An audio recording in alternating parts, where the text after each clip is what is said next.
More and more elite gymnasts are choosing to enroll in colleges and universities in recent years than ever before.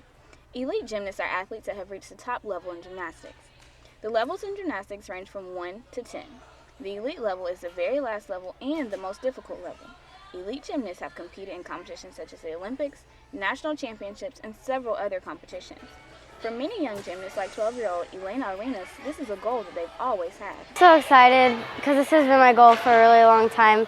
I would always watch the girls on TV and they would inspire me to try to do that too. So I'm really excited. The road to becoming an elite gymnast isn't easy. Many athletes spend several hours in the gym each day. Gymnastics is really tough.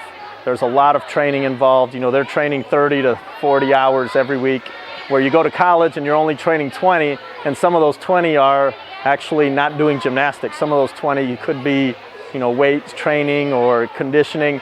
So it's a big drop-off on how many hours you train. When an elite gymnast chooses to go to college, they are dropping back to a level 10 gymnast, which is more on track with how collegiate gymnasts train. The elite training is very difficult and it's very tough, and college gymnastics is not like that.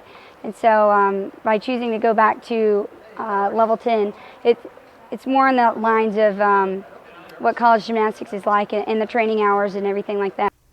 The training that several elite gymnasts do causes much wear and tear on their bodies. Many collegiate gymnasts welcome the idea of giving their bodies a rest. Came here and I was a numbers person. I did numbers after numbers and just routine after routine. And so coming to college was just a huge change in that area. I came in and we do so little numbers, but they count. They have to make them count and you have to do them well.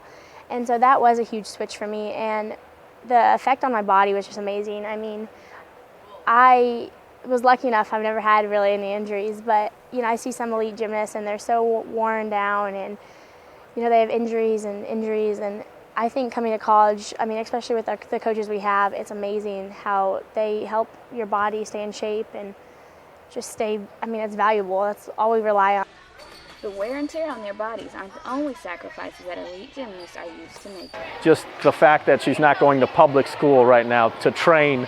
We're doing the homeschool at home. Thankfully, my wife was an education major, so she's able to teach her at home, and we're going through a homeschool program simply for the fact that gymnastics requires her to be in the gym 30 hours a day.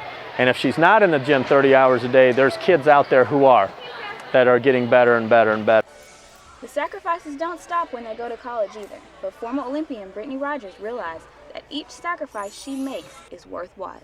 It wasn't until this year that I really understood, how big everything is and how big of a sacrifice you have to make. And so I think that's becoming more known to the elite world, is that, it's not actually a step down, it's just this whole separate world, and you can excel at both.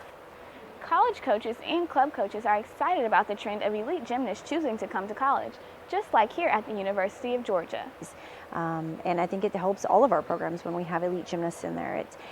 It does a great deal for the sport. It's incredibly exciting to watch beautiful gymnastics done virtually perfect, So I love it. I love that there's a tremendous amount of respect for what these athletes are doing across the board, and I love that elite gymnasts can come and finish their career in a team aspect, in a team sport, and really just enjoy what they've worked so hard to attain.